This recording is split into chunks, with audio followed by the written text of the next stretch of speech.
And welcome back to College Profits.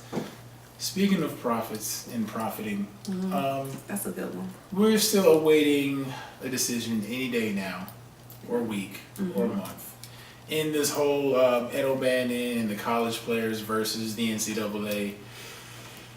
I mean, let's just lay it out here on the table.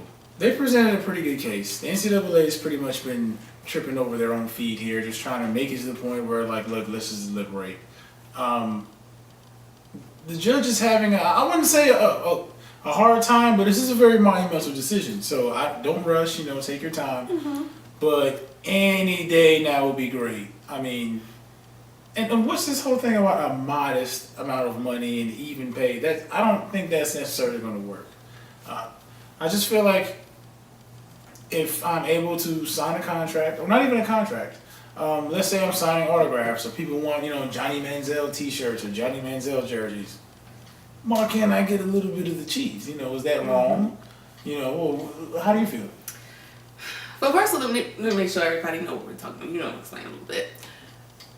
Athletes, college athletes, they don't get paid. We know they don't get paid, they don't get money.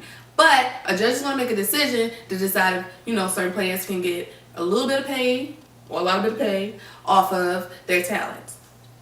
Like if Sprite comes to me as a college athlete and says, we want to sponsor you, and you can get paid a little bit.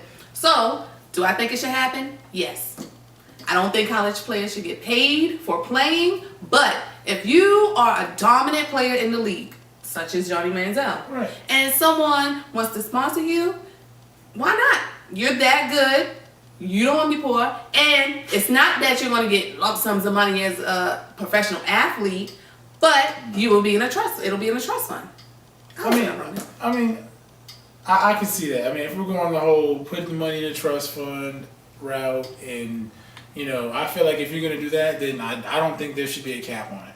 What I'm saying is, if, for example, he just signed deals with Snickers and all these other Nike, all these other companies. I'm pretty sure they wanted to sign him right after he won the Heisman.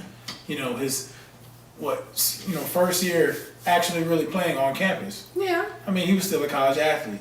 He's probably worth just as much money, if not more, than he is right now. So. Well, I don't really care about the companies wanting this, but I'm talking about the players and not being able to eat.